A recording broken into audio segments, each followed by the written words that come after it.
Fique conosco, estamos começando agora o programa Oitavo Dia, com uma série de aprofundamentos sobre a Santa Missa.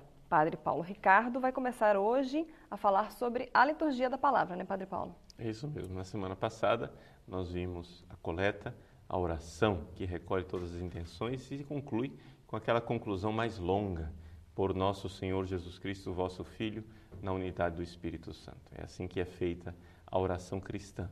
A oração é dirigida ao Pai, pelo Filho, no Espírito. Isso também é muito importante para nós. E é este Filho que nós iremos agora ouvir na palavra. Ele é a palavra do Pai, ou seja, o Pai dirige uma palavra a nós. Então, a primeira parte da missa, ela é, na verdade, tirada originalmente, não é, daquilo que os judeus faziam na sinagoga. A sinagoga era um lugar onde os judeus se reuniam para ler a palavra de Deus, proclamar a leitura da Torá, né, a lei de Deus, e também, ao mesmo tempo, rezar salmos, hinos de louvor. É o culto sinagogal que os judeus faziam na sinagoga que foi reproduzido, digamos assim, de alguma forma, na primeira parte da missa. A segunda parte da missa, que é a liturgia eucarística propriamente dita, claro, está moldada na ceia pascal, mas de alguma forma bem específica, porque nós recordamos a última ceia de Jesus. Padre Paulo, quando surgiu essa celebração da liturgia da palavra na Santa Missa? Ela já existia desde os princípios?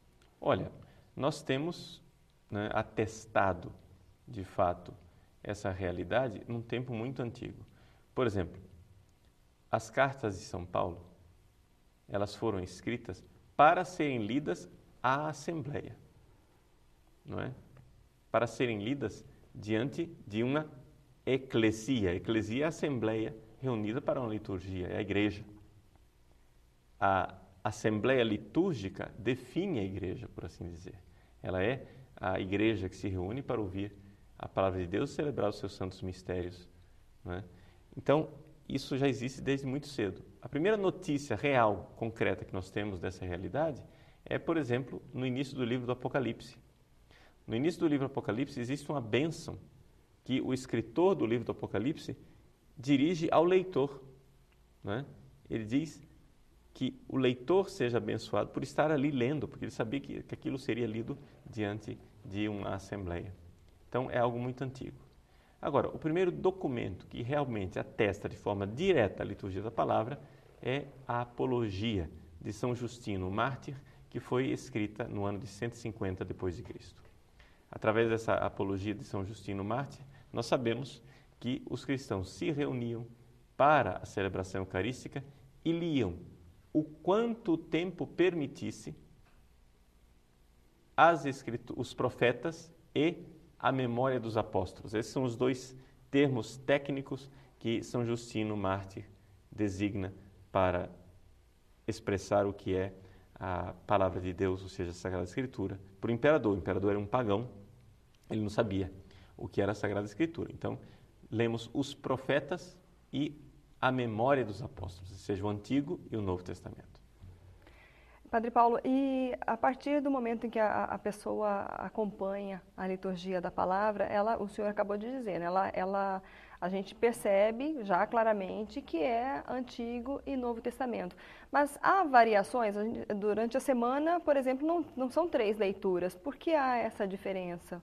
Bom, isso são coisas que foram sendo mudadas agora a partir da reforma litúrgica do Concílio Vaticano II. É interessante a gente notar como é que as coisas evoluíram historicamente. Ou seja, a coisa começou com essas leituras enquanto o tempo permitisse. Certamente os cristãos se reuniam uma vez por semana e passavam a noite em vigília de oração, longas leituras, mais ou menos como a gente faz na vigília pascal, né?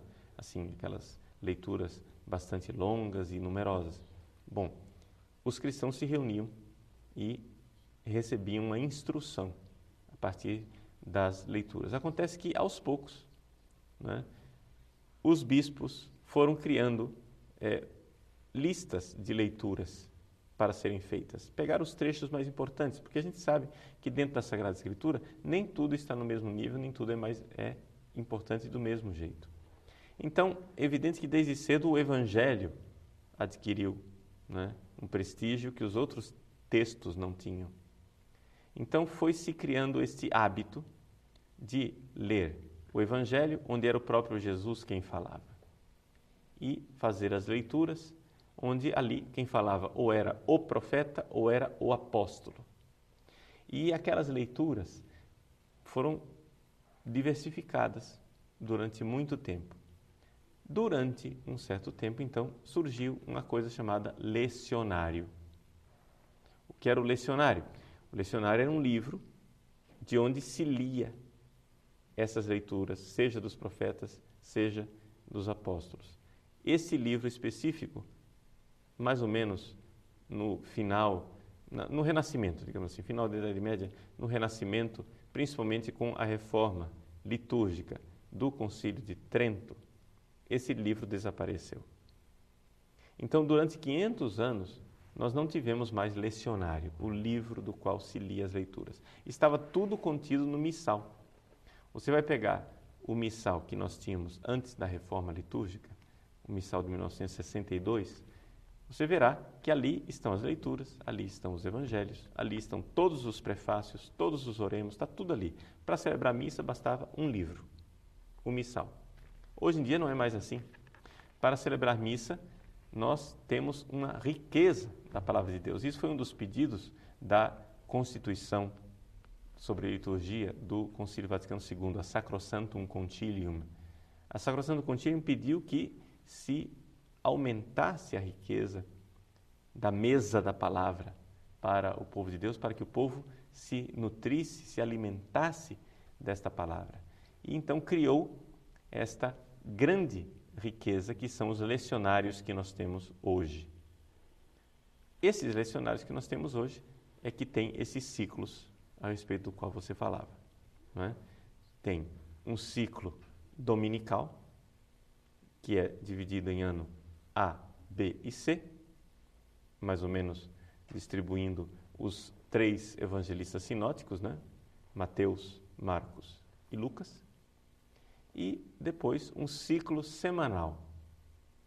Esse ciclo semanal, o que varia é somente a primeira leitura, não é? Então, durante a semana, os evangelhos todos os anos são os mesmos. É a primeira leitura que varia. Um ano se lê uma série de leituras, no ano seguinte se lê uma outra série. Já no domingo é diferente. No domingo a coisa segue um outro ciclo dividido em 3 anos. Não sei se é complicado demais para entender, mas em todos os casos é para entender que existem missas dominicais, onde nós temos uma riqueza enorme da palavra de Deus, distribuída em 3 anos, e é daí que a maior parte dos fiéis se alimenta. E aqueles que vão para a missa diária seguem um outro ciclo, que ao invés de ter 2 leituras, tem uma leitura só, mas essa uma leitura só, ela varia conforme um ano par ou um ano ímpar. É verdade então, Padre Paulo, que se a pessoa acompanhar a missa diariamente, depois no fim desse ciclo de 3 anos, ela vai ter acompanhado a leitura de praticamente toda a Bíblia? Sim, ou seja, os trechos mais importantes da Sagrada Escritura terão sido lidos. Então a gente pode dizer que praticamente, né, cerca de 70% da Sagrada Escritura, pelo menos 70%, nunca fiz o cálculo, mas pelo menos 70% da Sagrada Escritura terá sido lido, né? Alguns trechos mais difíceis se deixa fora, claro. Por exemplo, o livro dos Números. Se lê muito pouco do livro dos Números, porque, claro, aquelas genealogias que não acabam mais, aqueles números, etc., aquilo tudo seria muito cansativo. E com relação ao Salmo, também desde o princípio já se fazia a leitura, a oração do Salmo nessa celebração? Sim, a Igreja sempre apreciou muito os Salmos como sendo uma oração cristã, também porque Jesus rezava os Salmos, né? Vamos recordar que Jesus, quando ele entregou o seu Espírito a Deus na cruz, ele estava rezando um Salmo. Meu Deus, por que me abandonastes? A gente sempre recorda desse versículo, mas não se recorda, por exemplo, que o Salmo continua e termina na esperança da ressurreição. Então, os cristãos também. Só que a oração dos Salmos, digamos, ela é complementar. Por quê? A liturgia da palavra que está na Santa Missa é complementada e continuada durante o dia com uma coisa chamada liturgia das horas. Ou seja, o breviário, que as pessoas às vezes costumam usar esse nome, é um livro de orações, não é? Que antigamente era mais reservado para os padres, para o clero, para os religiosos, mas que o Concílio Vaticano II quis restaurar e colocar na mão do povo de Deus. Que o povo também rezasse a liturgia das horas. Então, está aí à disposição também a riqueza dos salmos. No prazo de um mês, se rezam os 150 salmos. Então, Padre Paulo, a gente vai fazer uma pausa e aí no próximo bloco eu gostaria que o senhor explicasse um pouquinho sobre a liturgia das horas. Eu sei que a gente foge um pouco, né, da celebração da Santa Missa, mas já que está à nossa disposição, seria importante a gente aprender os caminhos, então, para seguir e quem quiser aí viver essa riqueza da liturgia das horas. Pode ser? Pode ser. Então, não saia daí. Olá, estamos de volta com o 8º dia. A liturgia da palavra é o tema do nosso programa de hoje. E o Padre Paulo começou a falar um pouquinho sobre liturgia das horas. O que é, na verdade, como que a gente pode participar, Padre Paulo, já que a igreja coloca à disposição também mais esse aprofundamento de oração para nós? Veja, a liturgia das horas é uma forma de santificar o nosso dia. Muita gente participa da missa diária e isso é muito bom, né? A celebração diária da Eucaristia. Agora, dar um passo a mais seria celebrar a liturgia das horas, principalmente nas suas horas principais. O que é a liturgia das horas?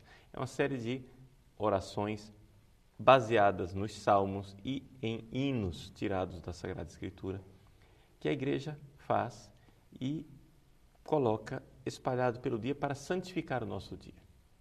Então, a liturgia das horas, como ela foi reformada pelo Concílio Vaticano II, ela foi colocada em 5 momentos principais.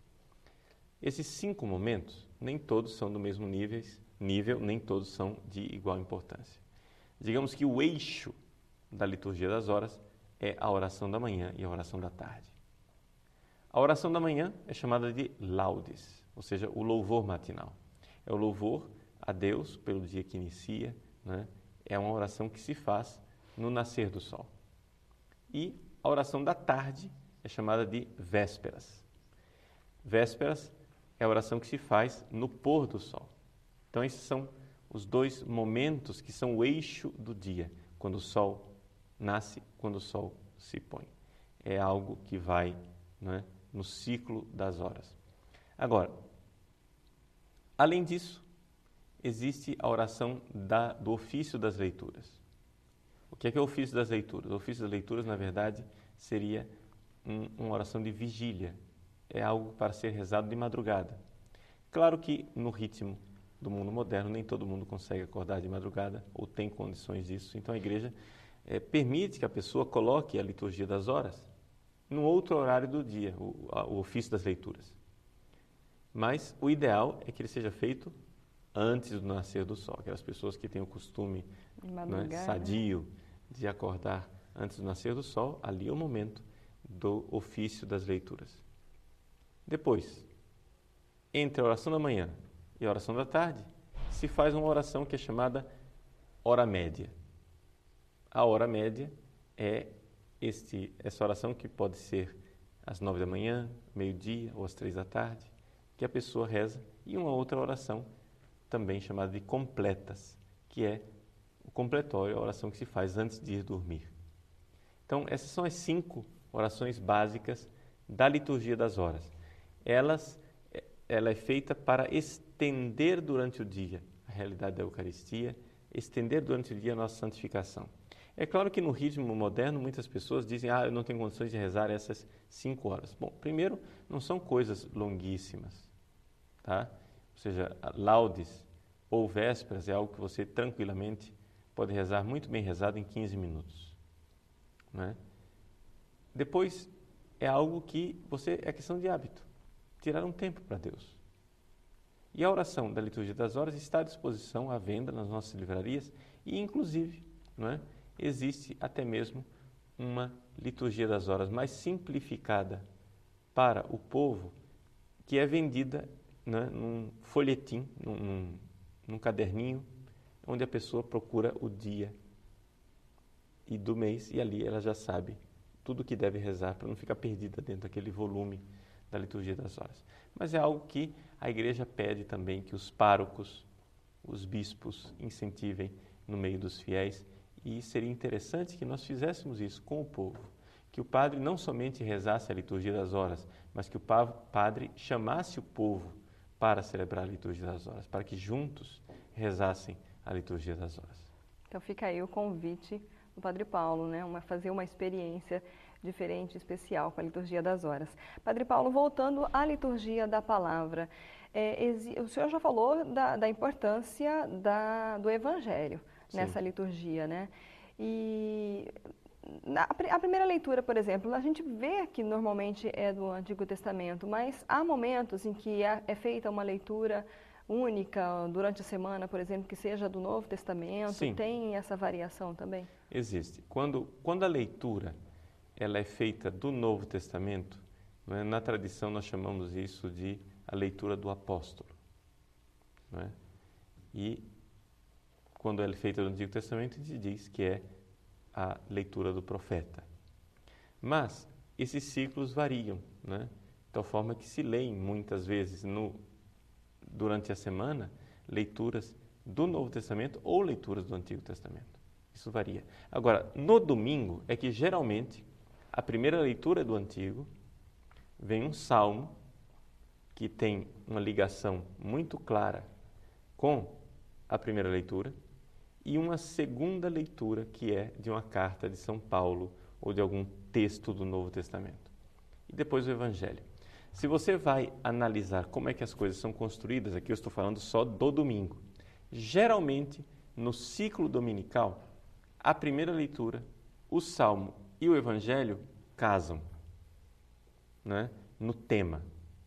Você pode ver que o Evangelho é quem, digamos, dá a nota, dá o diapasão, é ele quem afina os outros instrumentos. Então, o Evangelho dá o tema, a primeira leitura do Antigo Testamento mostra como no Antigo Testamento aquilo já é anunciado, o Salmo é uma forma de transformar aquilo em oração. E quem fica mais ou menos solteira no meio da história, né? Meio, às vezes, como Pôncio Pilatos no credo, ou seja, não tem nada a ver com a história, é a segunda leitura. Porque a segunda leitura, ela é uma leitura contínua das cartas de São Paulo, de uma forma geral. E aquela leitura contínua nem sempre casa nos temas com as outras duas leituras. Então não estranhe se você não vê um nexo, porque de fato é uma leitura contínua. Então a segunda leitura é às vezes aquela que é, e muitas vezes nas homilias, deixada de lado, o que é uma pena, porque é uma riqueza muito grande também a leitura das cartas de São Paulo. Como que nós, fiéis, podemos acompanhar essa leitura? Há uma forma da gente escutar, deixar cair no coração? Qual é o tipo de atitude do fiel perante a liturgia da palavra? A primeira coisa é que nós precisaríamos ter nas nossas igrejas um sistema de som que fosse adequado e um grupo de ministros, leitores, que fossem treinados para isso. Não é? As pessoas pegas a laço, não é? Que de repente, você vem aqui e faz a leitura. Muitas vezes esse tipo de aventura não funciona. Nem o leitor entende o que ele está lendo, e se ele não entende o que ele está lendo, também a Assembleia não vai entender. Então é importante que o leitor ensaie a leitura. Ensaie querendo colocar a entonação correta, uma pausa correta no texto, para que a leitura seja bem articulada. Ele está transmitindo uma mensagem, ele está anunciando uma mensagem. Então é muito importante ler bem, preparar-se para a leitura, que não seja qualquer pessoa, mas seja uma pessoa que realmente se especializa naquilo. nós que estamos numa época em que a maior parte das pessoas sabem ler, isso parece uma coisa óbvia, não, vem cá e lê. Mas na antiguidade, a maior parte das pessoas eram analfabetas. E o ministério do leitor era tido em grande prestígio, porque ele sabia ler, era alfabetizado, era uma pessoa, né, de elite, digamos assim. Também não precisa voltar a esse extremo de considerar o leitor elite, mas certamente é um serviço. Então, a primeira coisa, saber ler bem. Por quê? Porque a atitude correta durante a missa não é de acompanhar as coisas no folheto. Não é? Muitas vezes o folheto está lá e o folheto é um recurso interessante para você se preparar para a missa ou para depois da missa, em casa, ter o texto para a sua meditação pessoal. Mas o ideal é que a leitura fosse bem proclamada e as pessoas não precisassem ler nada, porque é no ouvir que as pessoas devem colher a palavra de Deus. De tal forma que a proclamação da palavra de Deus entra pelos ouvidos. É essa a atenção. E não cada um, como se nós fôssemos uma coletividade de pessoas, todos lendo coisas diferentes.